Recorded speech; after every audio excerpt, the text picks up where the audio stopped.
persecución que se desató por el caso de Esteban, llegaron hasta Fenicia, Chipre y Antioquía sin anunciar a nadie el mensaje excepto a los judíos. Sin embargo, había entre ellos algunas personas de Chipre y de Cirene que al llegar a Antioquía comenzaron a hablarles también a los de habla griega, anunciándoles las buenas nuevas acerca del Señor Jesús. El poder del Señor estaba con ellos y un gran número creyó y se convirtió al Señor. La noticia de estos sucesos llegó a oídos de la iglesia de Jerusalén y mandaron a Bernabé a Antioquía. Cuando él llegó y vio las evidencias de la gracia de Dios, se alegró y animó a todos a hacerse el firme propósito de permanecer fieles al Señor, pues era un hombre bueno, lleno del Espíritu Santo y de fe. Un gran número de personas aceptó al Señor. Después partió Bernabé para Tarso en busca de Saulo, y cuando lo encontró, lo llevó a Antioquía. Durante todo un año se reunieron los dos con la iglesia y enseñaron a mucha gente. Fue en Antioquía donde a los discípulos se les llamó cristianos por primera vez. Por aquel tiempo, unos profetas bajaron de Jerusalén a Antioquía. Uno de ellos, llamado Ágabo, se puso de pie y predijo por medio del Espíritu que iba a haber una gran hambre en todo el mundo, lo cual sucedió durante el reinado de Claudio. Entonces decidieron que cada uno de los discípulos, según los recursos de cada cual, enviara ayuda a los hermanos que vivían en Judea. Así lo hicieron, mandando su ofrenda a los ancianos por medio de Bernabé y Saulo. Capítulo 13, versículos 1 al 3. Dice, en la iglesia de Antioquía eran profetas y maestros Bernabé, Simeón, apodado el Negro, Lucio de Cirene, Manaén, que se había criado con Herodes el tetrarca, y Saulo. Mientras ayunaban y participaban en el culto del Señor, el Espíritu Santo dijo, apártenme ahora a Bernabé y a Saulo para el trabajo al que los he llamado. Así que después de ayunar, orar e imponerle las manos, los despidieron. Amén. Estamos ya en el sexto mensaje de la serie Hechos de los Apóstoles, Iglesia en Misión Permanente. Y hoy hablaremos de una iglesia misionera, que era la comunidad de creyentes de Antioquía. ¿Ya? Pero antes de ello, vamos a repensar, recordar algunos elementos. El primero de ellos tiene que ver con qué es la iglesia. Debiésemos tener muy presente esto, porque vamos a hablar de una iglesia misionera. Súper importante recordar qué es la iglesia.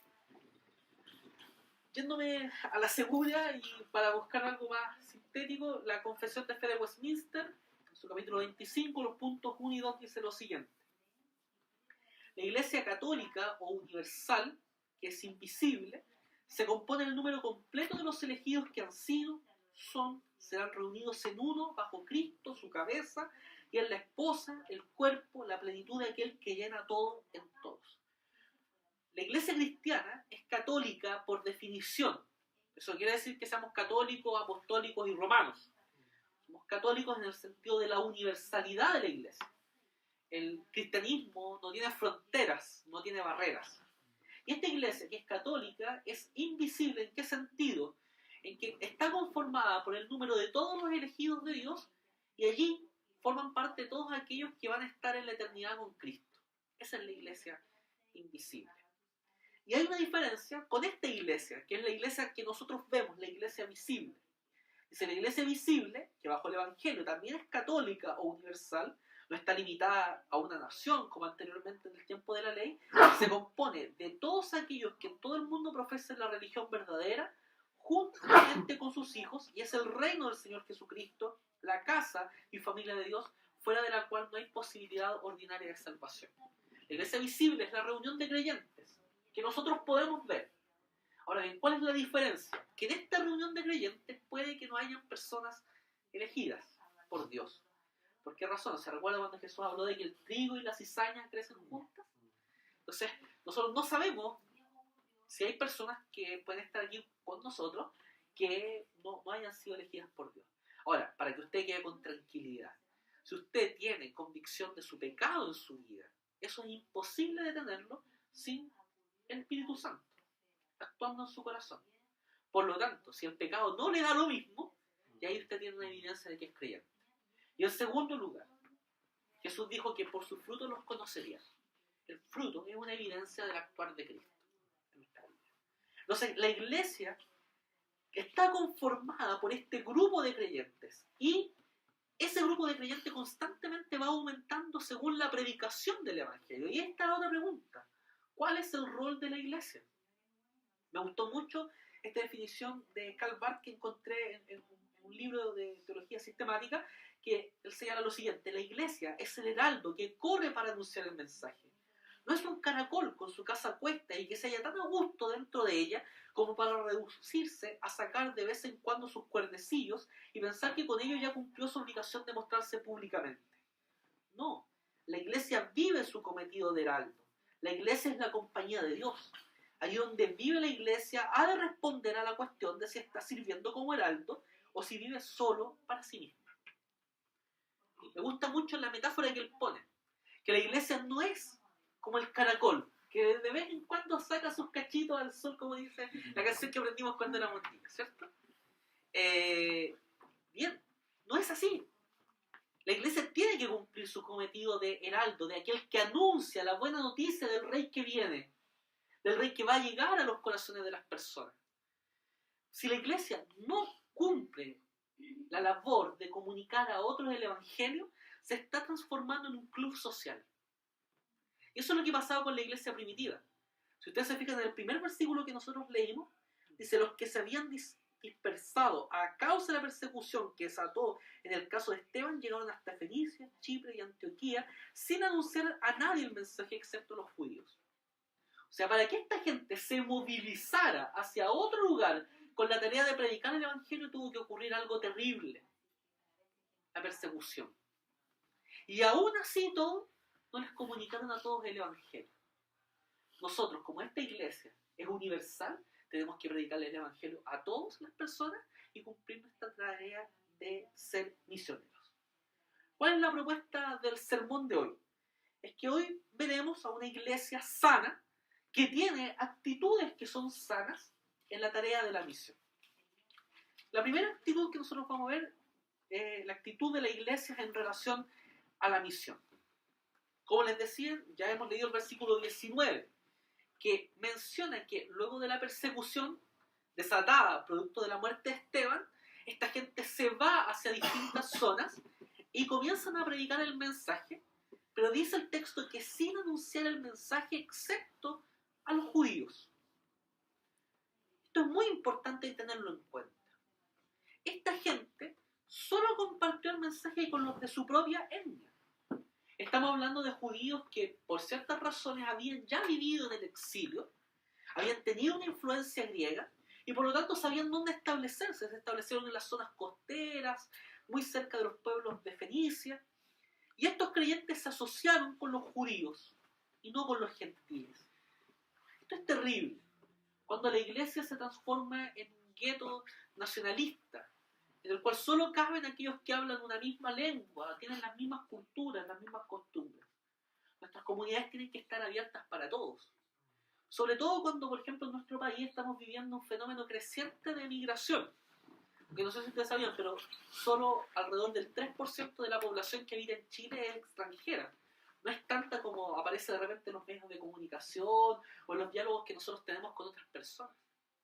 Pero si llegan extranjeros a nuestra iglesia, de hecho lo hay, tenemos una presencia extranjera, pero si llegan a nuestras comunidades, esas personas tienen que sentirse cómodas, en casa, en comunidad, porque insisto, el evangelio ni siquiera es internacional, es supranacional, supera esas barreras. ¿Por qué? Porque lo que nosotros nos tiene que identificar es Cristo.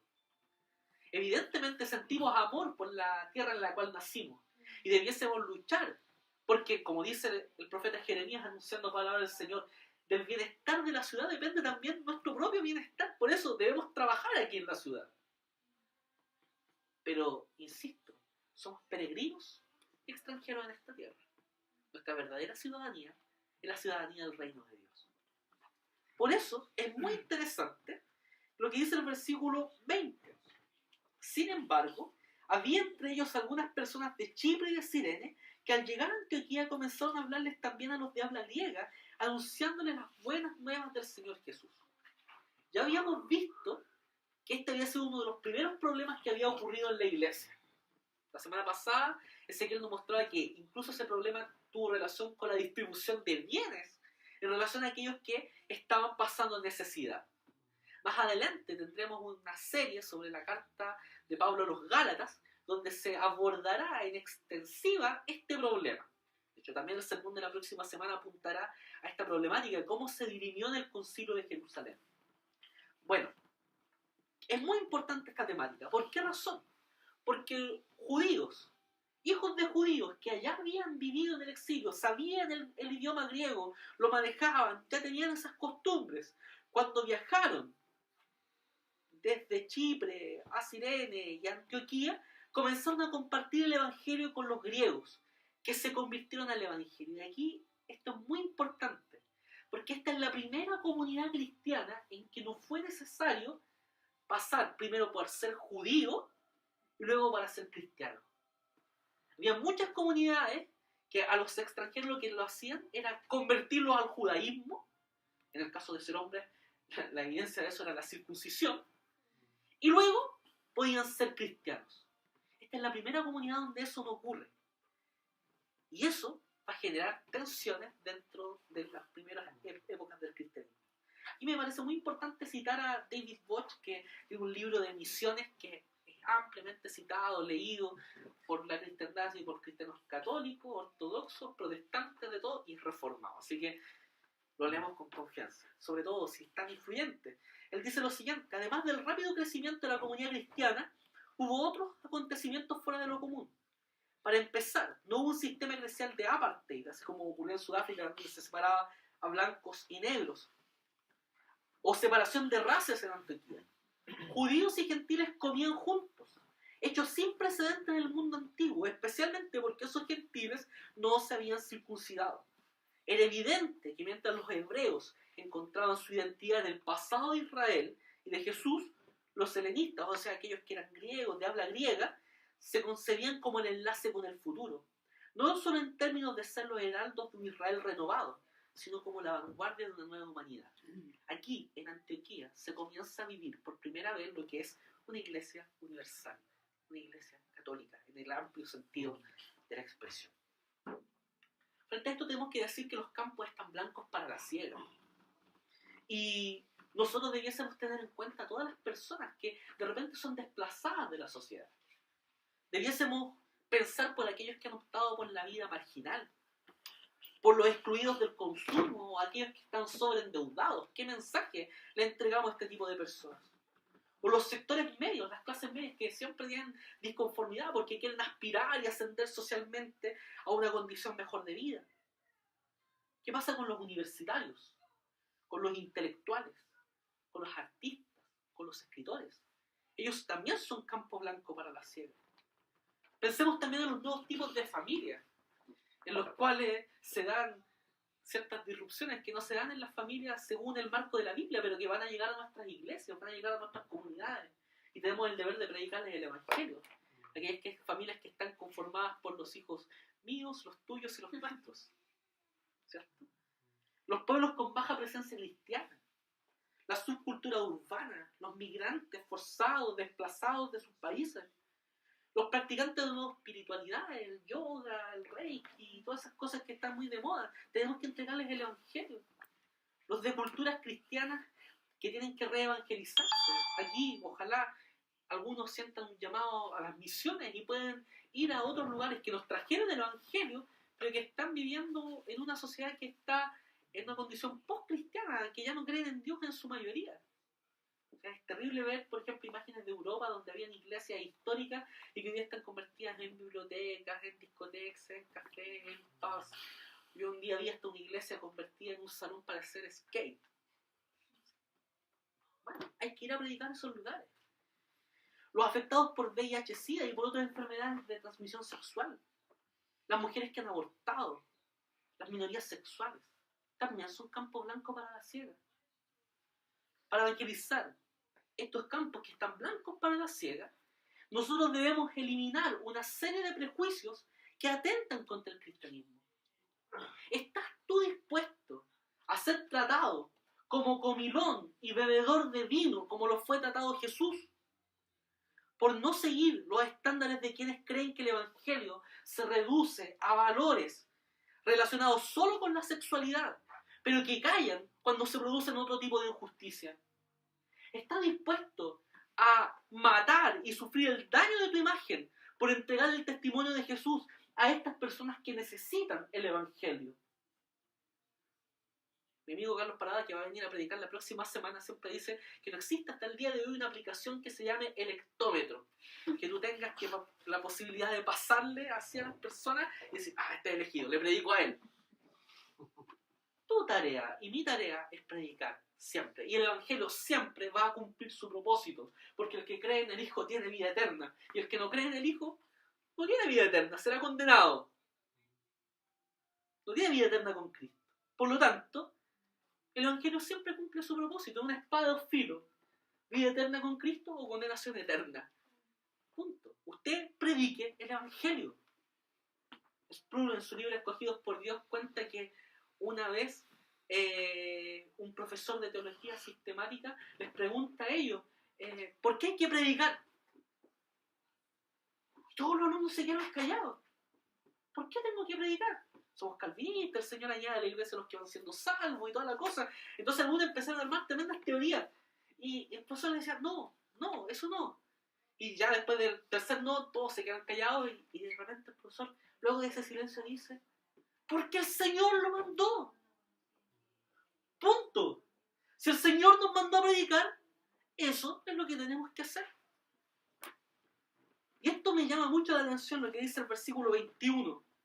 Dice, el poder del Señor estaba con ellos. Y un gran número creyó y se convirtió al Señor. El poder del Señor estaba con ellos.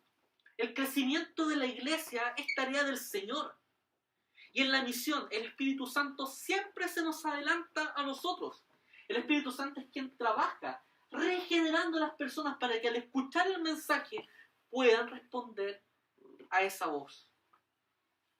Nosotros debemos cumplir entonces con el mandato de ir a predicar. Es muy importante esto. La obra de Dios aquí se realiza de acuerdo a una lógica muy particular que no deja lugar a dudas de la presencia del Espíritu Santo, porque hay personas que han sido encontradas, alcanzadas con el Evangelio y viven la acogida del Señor. Esto permite reconocer en Antioquía a una comunidad fiel al Señor. Como decíamos, era muy importante esto porque es la primera comunidad en la cual se da relación con el mundo gentil y donde se ven resultados tan amplios. Si ustedes se fijan en Hechos, y aquí citando a F.F. Bruce, uno de los más importantes eruditos del siglo XX del cristianismo, dice que era posible que un chambelán etíope se hiciese cristiano tiempo atrás mientras viajaba a su país por el camino a Gaza, como relata Hechos en la predicación de Felipe a este etíope, alto funcionario, y que un centurión romano, Cornelio, y su familia hubiesen creído el Evangelio cuando un apóstol, Pedro, se lo expuso en su casa en Cesarea. Pero la escala en la cual se dio la evangelización gentil en Antioquía era algo enteramente nuevo. El poder del Señor estaba con ellos y muchos se convirtieron. Eso es maravilloso. El poder del Evangelio, la locura de la predicación, tiene una fuerza inconfrontable. Alcanza paso a paso a quienes se van a convertir al Señor. Una de las pocas veces en que la Biblia se habla de la levadura en términos positivos es una comparación que hace el Señor cuando dice que el reino de Dios se parece a la levadura en su fuerza de extensión, porque ustedes ponen un poco de levadura y esa levadura puede leudar toda una masa. Así es el reino de Dios. El reino de Dios no encuentra fronteras ni barreras para su extensión. Y esto, antes de esto, un paréntesis, un detallito, un dato. Muchos piensan que Lucas se convierte en Antioquía y que por eso habla mucho de esta iglesia. Y habla con mucho ánimo, con mucha alegría. Lo más probable es que de ahí venga la fuerza gozosa de este texto. Todo esto nos lleva a decir y a recordar que la misión es de Dios. Molman, en un texto que pusimos en el boletín anterior, dice que no es que la iglesia tiene una misión de salvación que cumplir en el mundo, es que la misión del Hijo y del Espíritu por medio del Padre incluye a la iglesia.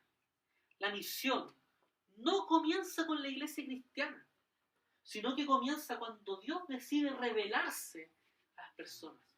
Y en ese momento, cuando Dios estaba en su soledad, en esta relación intratrinitaria, allí Dios decide, cuando no hay público, cuando solo está su gloria, decide darse a conocer. Queridos, hacer misiones es participar de la misión de Dios, es participar trabajando del proyecto histórico de Dios, en que tiene su momento máximo cuando Dios envió al Mesías para reconciliar consigo al mundo. Ese Mesías es Jesús. En el momento doloroso de la cruz, y según el apóstol Pablo, Dios estaba en Cristo reconciliando consigo al mundo, no tomándoles en cuenta a los hombres sus pecados, y nos encargó a nosotros la palabra de reconciliación. O sea, tenemos un privilegio enorme, porque esta no es nuestra tarea, es la tarea de Dios. Y solo por gracia hemos sido incluidos en ella. En segundo lugar, la actitud de una iglesia madre y la de su hija. Los versículos 20, 21 y 23. Solo voy a recalcar algunas palabras de allí. Dice que había entre ellos algunas personas de Chipre y de Cirene. También se nos dice en este texto, en esta fracción, que se les anunciaba las buenas nuevas. Y el versículo 20, al final dice, el poder del Señor estaba con ellos, que fue lo que leímos hace un rato.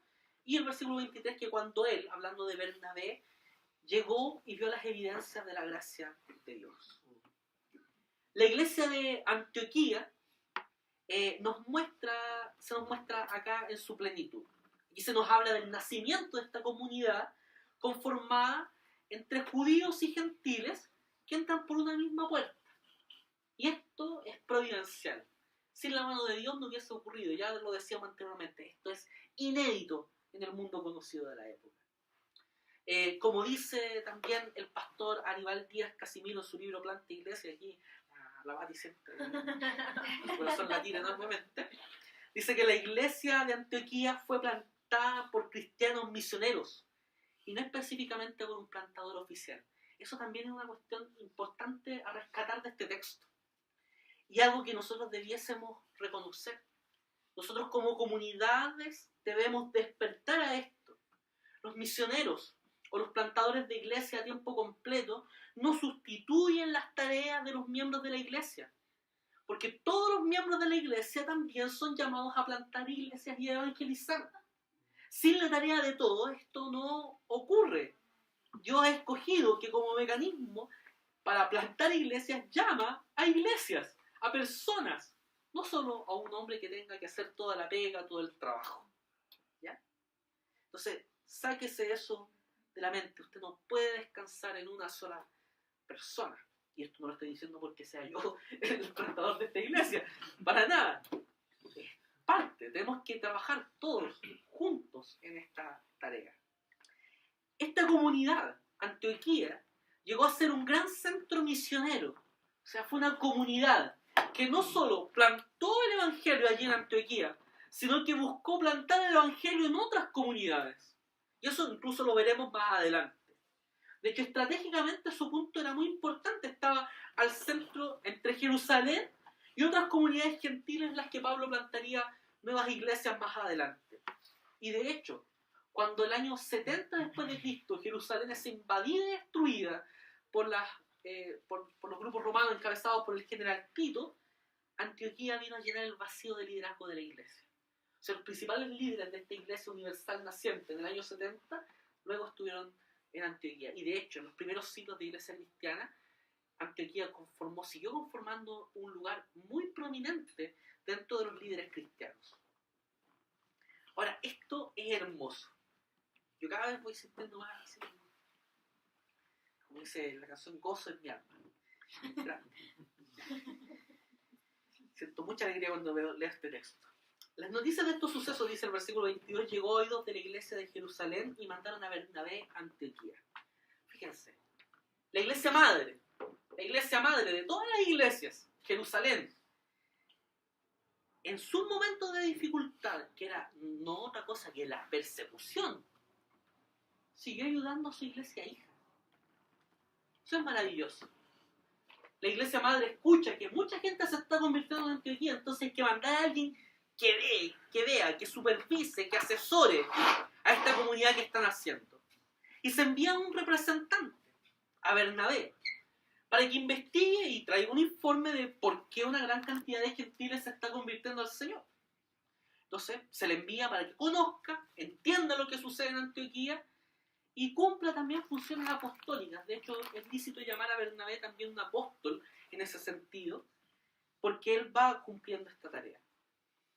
Pero en el perfil ministerial de Bernabé, él no se entiende solo como un supervisor, como un asesor.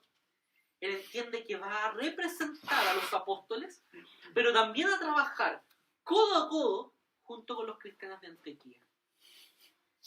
Y aquí hay un principio. Una iglesia sana es aquella comunidad que está dispuesta a despojarse de sus mejores ministros, de sus mejores miembros, para bendecir a otros. Eso es lo que podemos reconocer como principio básico de esta iglesia madre que es Jerusalén. Bernabé no era cualquier sujeto. Se despojan de él para servir a otra comunidad.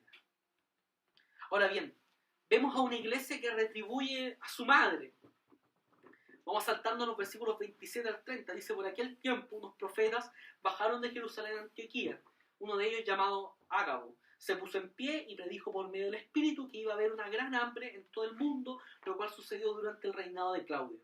Entonces decidieron que cada uno de los discípulos, según los recursos de cada cual, enviara ayuda a los hermanos que vivían en Judea. Así lo hicieron, mandando su ofrenda a los ancianos por medio de Bernabé y Saulo. El don de profecía era característico en la iglesia del primer siglo, y Ágabo, un profeta, manifestó que vendría una gran hambruna sobre Jerusalén, que según el testimonio posterior de Lucas, según el texto, ocurrió bajo el reinado de Claudio entre los años 41 y 54 después de Cristo. Y es lo que veíamos también en el último sermón que me tocó predicar, cuando hablábamos acerca de esta gran hambre que vendría sobre Jerusalén. Aquí está la causa predicha. Ahora, la iglesia, cuando escucha este mensaje con mucha sensibilidad, organizó un fondo para ir en ayuda de la iglesia madre. Y luego de reunir las contribuciones, las entregan a Bernabé y Saulo, que son elegidos por la asamblea para llevar los dineros a Jerusalén. Y me parece muy pertinente rescatar esto. Así lo hicieron mandando su ofrenda a los ancianos por medio de Bernabé y de Saulo. Y una de las primeras veces que en el texto del Nuevo Testamento aparece la palabra presbítero en el sentido de líderes de la iglesia. ¿Ya? Eso aparece en el griego, ¿ya? Aquí se traduce como anciano. Presbítero. Es muy importante esto porque nuevamente vemos el principio no dualista de que son los líderes espirituales los que administran la economía de la iglesia. ¿Ya? Vemos aquí a una iglesia hija actuando en solidaridad con su iglesia madre. Pero más interesante aún es que esta iglesia hija replica el modelo misional de su madre. Y ahí está lo que leímos en el capítulo 13, los versículos 1 al 3. En la iglesia de Antioquía eran profetas y maestros Bernabé, Simeón, apodado el Negro, Lucio de Cirene, Manaén, que se había criado con Herodes el tetrarca, y Saulo. De los únicos que tenemos más detalles en esta historia es de Bernabé, de Saulo, que es el apóstol Pablo. ¿Ya? Saulo es el mismo nombre que Saúl. No sé si ustedes recuerdan que en el Antiguo Testamento Saúl fue elegido rey, entre otras cosas, por su porte. Era grande, sobrepasaba en altura al promedio, y lo vieron y lo reconocieron como rey. Pablo era más chiquitito, de hecho Pablo significa pequeño. Entonces es un apodo que da cuenta de que en realidad no debería llamar Saúl si eres chico. ¿Ya? De Manaén, que según el texto se había criado con Herodes el tetrarca, que es Herodes Antipas, aquel que había matado a Juan el Bautista. Entonces esto es re interesante también. O sea, ¿cómo puede haber una diferencia entre un hombre que mata a quien viene a proclamar la llegada del Señor, y aquí tenemos a uno que predica el Evangelio? Luego dice el texto, mientras ayunaban y participaban en el culto al Señor, fíjense, estaban ayunando y participando del culto, el Espíritu Santo dijo, apártenme ahora a Bernabé y a Saulo para el trabajo que los he llamado. Así que después de ayunar, orar e imponerle las manos, les despidieron. Muy interesante varias cosas. Primero que todo, que se menciona en el texto a los líderes de la comunidad de Antioquía, que no son uno, ni dos. Se mencionan a 5 personas. Aquí se habla de un liderazgo colegiado. Y aquí los presbiterianos decimos, aleluya, amén. claramente el texto bíblico nos muestra que nuestro sistema de gobierno también se basa en la palabra del Señor. La iglesia de la época también era muy sensible a la voluntad de Dios, siendo Dios quien establece la agenda misionera de la iglesia. Es muy importante notar que nuevamente aquí la iglesia hija replica a su iglesia madre, mandando, comisionando para la misión a dos de sus más importantes líderes, Bernabé y Saulo. Se desprende de ellos y sus colegas presbíteros les imponen las manos. Aquí no hay una ordenación ni nada por el estilo, sino que les confían la misión de predicar el evangelio de los gentiles, oran por ellos para que les vaya bien y puedan trabajar con dignidad en la proclamación del evangelio y los despiden con la bendición del Señor. Según el capítulo 14, los versículos 26 al 28, Bernabé y Saulo volverían para entregar informes y vivir con ellos por mucho tiempo. Entonces vemos aquí el envío y vemos cómo los líderes tienen el deber de presentar informes en la misión. Esto es muy bonito cómo lo presenta el texto. Aquí en el trabajo en la iglesia nadie es independiente, nadie se manda solo, todos tenemos que rendir cuentas y eso es maravilloso. Eso también es un principio por los cuales los presbiterianos nos sentimos gozosos de reflejar lo que la Escritura dice. El pastor Aníbal Díaz, nuevamente la paz siempre gozo en su alma, señala 3 lecciones que se desprenden de este texto respecto al envío de Bernabé y Saulo. Primero que todo, que fueron separados por el Espíritu Santo. Segundo, que fueron separados en respuesta a la oración. Y esto es muy importante. Mientras la iglesia estaba orando y ayunando y estaba celebrando culto al Señor, es que estos sujetos son enviados. Y fueron separados para una obra específica o la tarea misionera. La tercera actitud que vamos a ver en esta mañana es la actitud de un maestro, Bernabé. Insisto, yo siento mucho gozo en predicar esta palabra. ¿Por qué razón? Porque Bernabé es uno de mis personajes favoritos de la Biblia. Lo encuentro realmente maravilloso. A pesar del condoro que después se manda, que Pablo señala en la carta a los Gálatas que hubo un momento en que no quiso comer con los gentiles porque vinieron los judaizantes y tuvo miedo de ellos, junto con Pedro, que es mencionado en ese capítulo. A pesar de eso, y por lo mismo, porque era un hombre, un santo pecador, me encanta cómo lo muestra la Biblia. ¿Quién es Bernabé? Si hacemos un recuerdo de hace unos sermones atrás, en el capítulo 4, los versículos 36 al 37, se nos menciona que José, un levita natural de Chipre, a quien los apóstoles llamaban Bernabé, que significa consolador, vendió un terreno que poseía, llevó el dinero y lo puso a disposición de los apóstoles. O sea, era un cristiano de habla griega, que se convierte al evangelio, que da todos sus bienes, todas sus posesiones, las pone al pie de los apóstoles para ser repartidas entre las personas conforme a la necesidad de ellos, y tiene un apodo, un sobrenombre que dice mucho, consolador o hijo de consolación, como traduce la Reina Valera 60. Es también un cristiano de habla griega, lo que muestra la inteligencia de los apóstoles en decidir mandarle a una comunidad de gentiles. Y el hecho de que sea seleccionado habla de que era un hombre maduro, responsable, y muestra por sobre todas las cosas la providencia de Dios en la elección. Nadie mejor en la iglesia primitiva para llevar a cabo esta tarea de supervisar lo que estaba ocurriendo en Antioquía. Estamos en presencia de un maestro que es sensible. Volvamos al texto del capítulo 11. El versículo 23. Dice,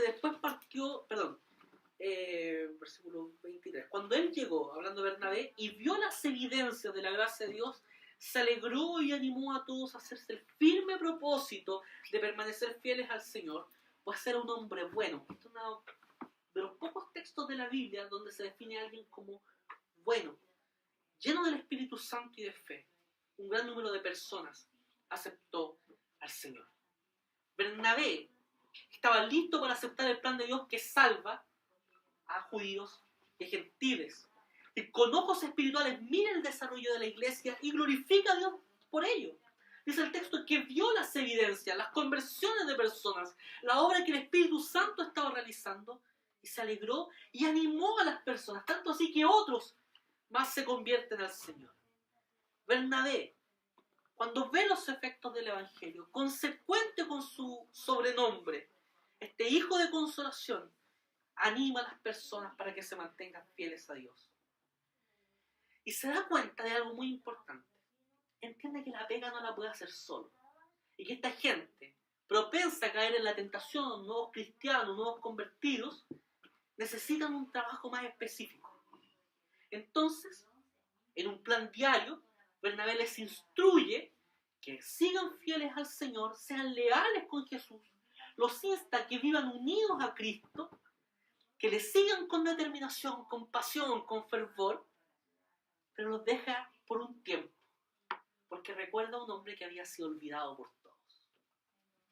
Esto es maravilloso, porque esto es providencial. Bernabé, según el capítulo 9, versículo 27, luego de que Pablo se convierte, ¿se acuerdan, no sé, de la historia? Pablo era un perseguidor de los cristianos. El texto bíblico dice que asolaba los lugares de reunión de los cristianos e incluso arrastraba a las personas para que fueran apedreadas.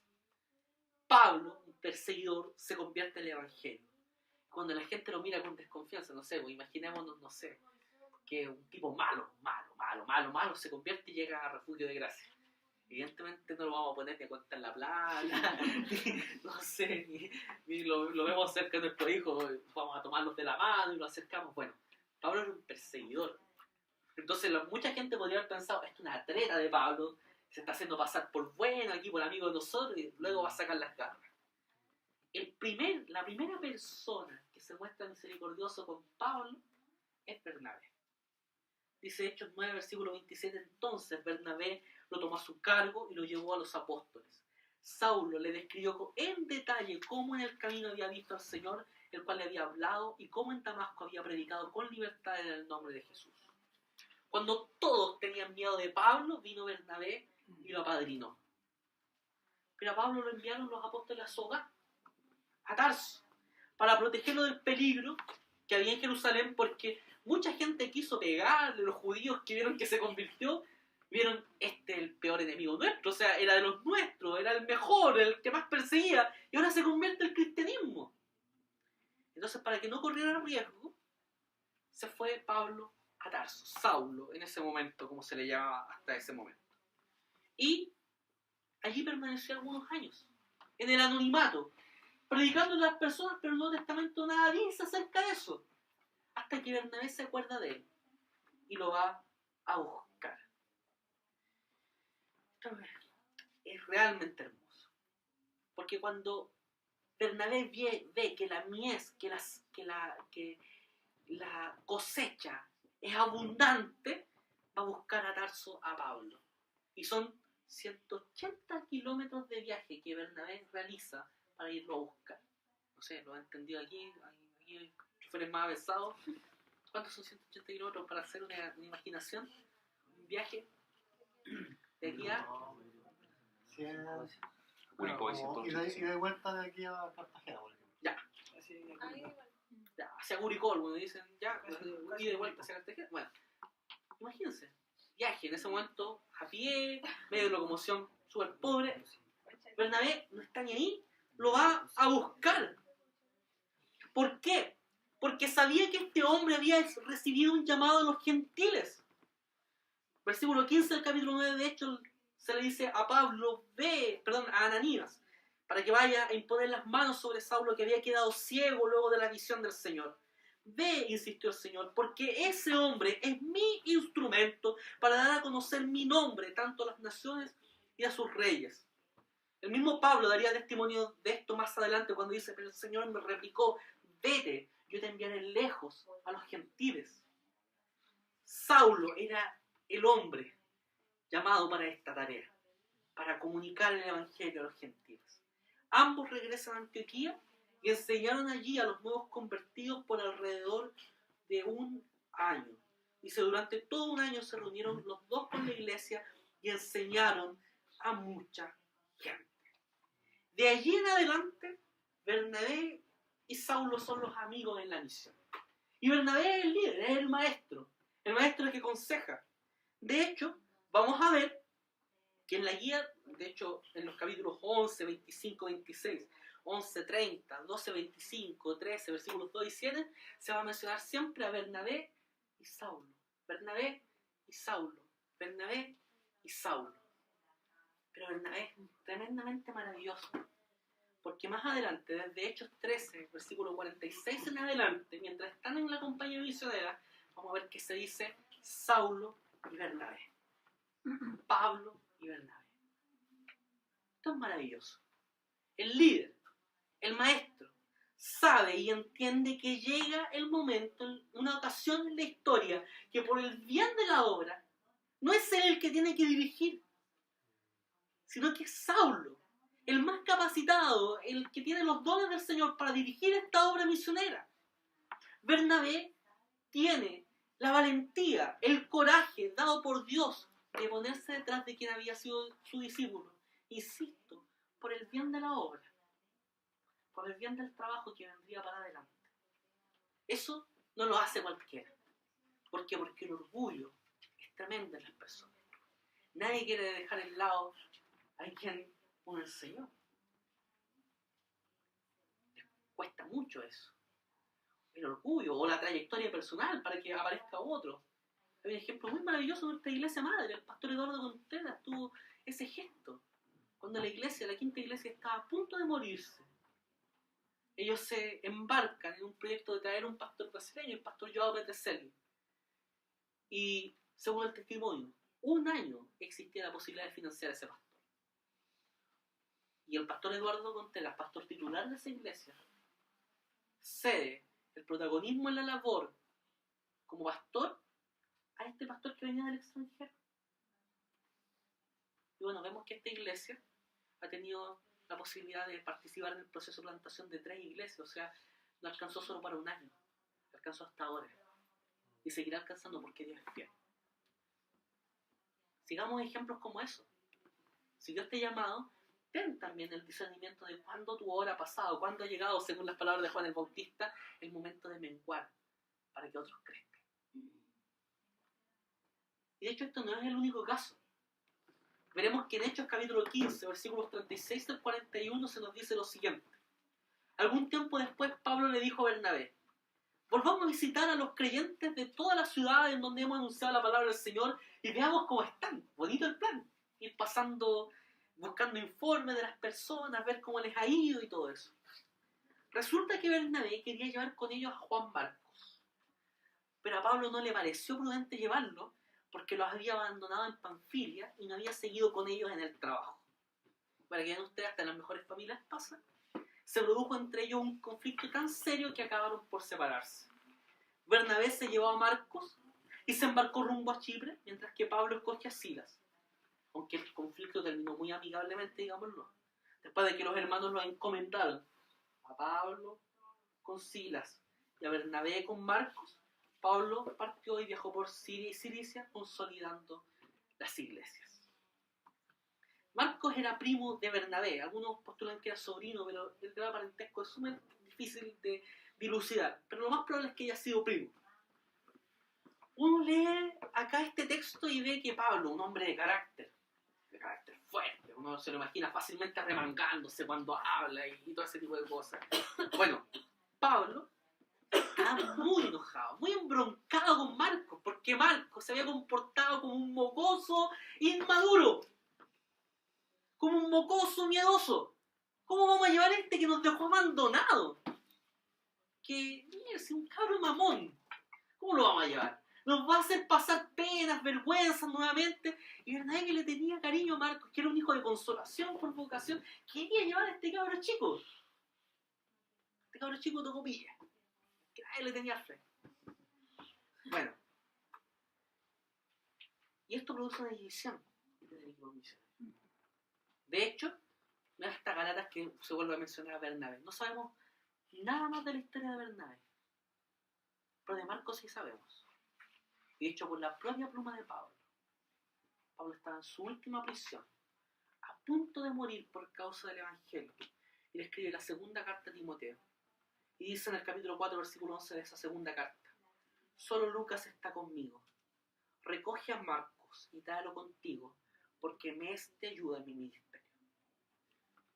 ¿Qué hizo que un mocoso miedoso se transformara en un hombre útil para el ministerio? Si bien es un misterio, no podríamos señalar con tanta certeza esto, porque no tenemos evidencia bíblica concluyente. Pero aún así todo, por el mismo testimonio que vemos en la Escritura, no es difícil señalar, no es aventurado decir que la acción de un hijo de consolación, un hombre que respetaba procesos, un hombre que ayudaba en la caminata de la fe. Con toda seguridad, Bernabé fue parte importante en el proceso para que Marcos se convirtiera en un hombre útil para el ministerio. Cuando sí que llegó a ser ayudante de Pedro y el que relató la primera historia de Jesús, el Evangelio de Marcos. Maravilloso, ¿cierto? El papel que hombres, guiados por la gracia de Dios y que tienen la capacidad dada por el Espíritu Santo de animar, de consolar, de ayudar, pueden significar en la vida de personas. Dios quiere que cada uno de los que estamos aquí presentes podamos ser mucho como Bernabé. Para reflexionar y practicar. La iglesia no es solo una institución, queridos. Es un cuerpo. Es un cuerpo que no está anquilosado, detenido. Es un cuerpo que está en movimiento. Debemos vivir la iglesia como eso, como un movimiento. En segundo lugar, no basta con creer en la gracia, hay que vivirla. Esto lo aprendí de un libro maravilloso de Charles Swindoll que se llama El despertar de la gracia. La gracia no solo se anuncia, no solo se cree, no solo se proclama, se vive y debemos actuar con gracia. ¿Cuánto cambiaría nuestra vida y nuestras relaciones en el Evangelio si viviéramos conforme a la gracia que creemos? La iglesia no debe detenerse en la tarea de plantar iglesias. Esta es la tarea prioritaria. El Evangelio se establece, crece, se multiplica con este mecanismo dado por el Señor, que es la plantación de iglesias. Los dones son de Dios y solo Él debe ser glorificado. Bernabé, cuando ve que la iglesia está creciendo, se alegra y siente mucho gozo en su alma porque ve que esto es obra de Dios. Por eso puede glorificar al Señor. Y los dones son para la edificación del cuerpo de Cristo, no para la gloria ni para la fama personal. Usted y yo, sin Dios, no seríamos absolutamente nada. Todo esto debe ser para la gloria de Dios. Como dice el salmista, no a nosotros, oh Jehová, no a nosotros, sino a tu nombre, la gloria. Miremos a nuestros hermanos, a todos los que estamos aquí presentes, siempre como mayores a nosotros mismos. Hagamos lo que Bernabé hizo, tener la capacidad de ver que un discípulo puede convertirse en maestro nuestro y dar el paso para que él pueda crecer y nosotros también de crecer cuando sea el momento oportuno. No apertrecharnos ni atrincherarnos. Tengamos la capacidad de dar el paso a nuevas generaciones. Y Hechos capítulo 11, versículo 26, la parte final, dice que fue en Antioquía donde los discípulos se les llamó cristianos por primera vez. Cristiano es algo así como un diminutivo, es peyorativo originalmente. Es como Canuto aquí en Chile. Era peyorativo. Ahora nosotros sentimos alegría de ser reconocidos por un predicador del Evangelio con su apellido, Juan Bautista Canut de Bon. En este caso, cristiano quería decir algo así como Cristito, un Cristo chiquitito. Esos eran los primeros cristianos. Gente imitadora del Señor. ¿Cómo nos conocen hoy día? En nuestras comunidades, en nuestros trabajos, como el tipo que no saluda a nadie, como el vecino peleador. ¿Cómo nos conocen a nosotros como iglesia? Bueno, tenemos que luchar y trabajar mucho, ayudados por el Espíritu Santo, para que también se nos conozca como cristianos. Tenemos mucha tarea por delante, pero el Espíritu Santo es quien nos anima